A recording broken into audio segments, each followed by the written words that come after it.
বাংলা রান্নাবাড়ি চ্যানেলে আপনাকে স্বাগত। আজ আমি তৈরি করব খিরসা পাটিসাপটা। অনেকেই কিন্তু পাটিসাপটা করতে গিয়ে তাওয়ায় লেগে যায়, ভেঙে যায়, পাটিসাপটা তুলতে খুব কষ্ট হয়। কিন্তু আমি যেভাবে পাটিসাপটা করছি ঠিক এরকম ভাবে যদি করেন পাটিসাপটা একটাও ভাঙবে না, আর একটাও কিন্তু তাওয়ায় লেগে ধরবে না। এই জায়গায় 2 পোয়া দুধ আমি জাল দিয়ে রেখেছিলাম সকালবেলায়, আর এই জায়গায় আছে খেজুর পাটালি 2 খানা। এই জায়গায় আছে গোবিন্দভোগ চালের গুঁড়ো 3 কাপ। এইভাবে যদি তৈরি করেন তাহলে কিন্তু একটা পাটিসাপটা লেগে ধরবে না, ভাঙবেও না। প্রথমে আমি 1 পোয়ার মতো দুধ নিয়ে নিচ্ছি আর 3 কাপ গোবিন্দভোগ চালের গুঁড়ো নিচ্ছি।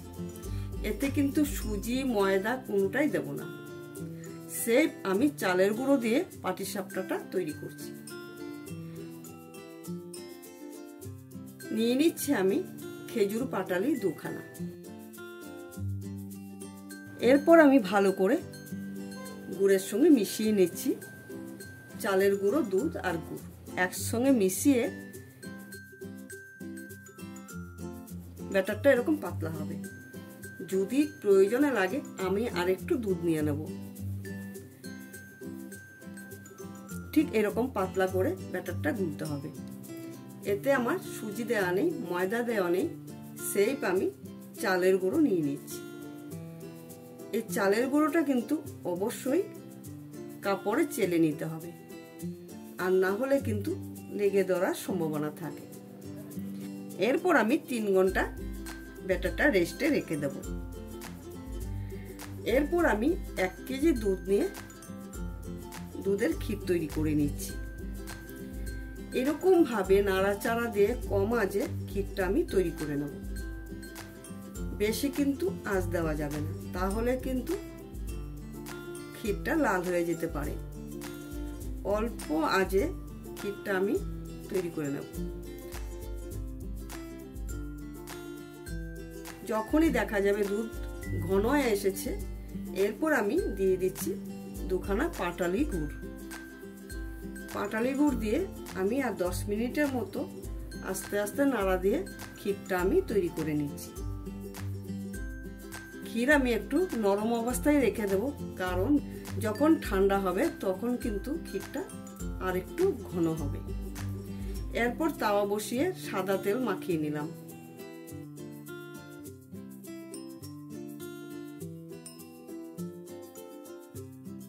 দিয়ে দিচ্ছি আমি গোল হাতা দিয়ে 1 হাতা ব্যাটার।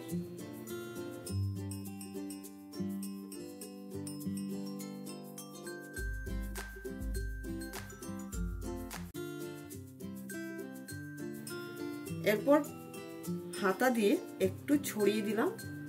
দেওয়ার পর এর মধ্যে ক্ষীর দিয়ে আমি ডিমের অমলেটের মতন ভাঁজ দিয়ে পাটিসাপটাগুলো তৈরি করে নিচ্ছি। আশা করি রেসিপিটা আপনাদের কাছে খুবই ভালো লাগবে। যদি ভালো লাগে অবশ্যই বানিয়ে ফেলুন এইরকম ভাবে পাটিসাপটা। দেখুন কত সুন্দর পাটিসাপটা উঠে গেল। আমি একটা কাঁটা চামচের সাহায্যে পাটিসাপটা তুলে নিচ্ছি। আমি আরো 2টো করে দেখিয়ে দিচ্ছি। এরকম ভাবে সাদা তেল ব্রাশ করে বা ঘি ব্রাশ করে ব্যাটারটা দিয়ে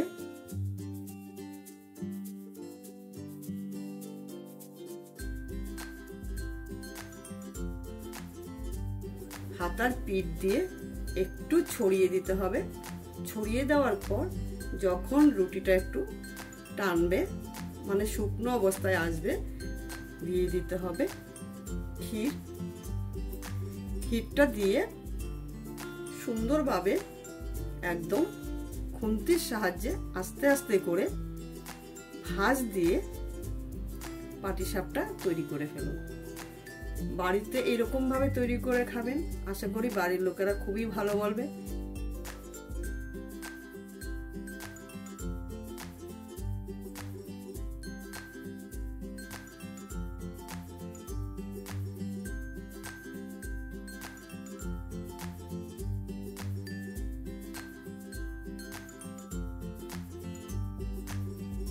যখনই দেখা যাবে রুটিটা একটু শুকনো অবস্থায় হয়েছে, তখন পুর দিয়ে এরকমভাবে খুন্তির সাহায্যে ভাঁজ দিয়ে নামিয়ে দেবেন। যারা একটু কড়া পছন্দ করে ভাজা খেতে, একটু লাল করে ভাজবেন। যারা মনে করেন যে না কম ভাজা খাবে, তাহলে সাদা করে ভাজতে পারেন। আর আঁচটা কিন্তু অবশ্যই কম দিয়ে পাটিসাপটাগুলো তৈরি করতে হবে, নইলে কিন্তু পাটিসাপটা পুরা লেগে যাবে। আর পুরা লেগে গেলে বুঝতেই পারছেন গন্ধ লাগবে। তার জন্য অবশ্যই আঁচটা কম দিয়ে পাটিসাপটাগুলো তৈরি করতে হবে। যদি ভালো লাগে অবশ্যই আমার চ্যানেলটিকে সাবস্ক্রাইব, লাইক, শেয়ার করতে ভুলবেন না। আমি আবার নতুন নতুন রেসিপি নিয়ে হাজির হব। আজ আমি এখানে শেষ করলাম। ধন্যবাদ।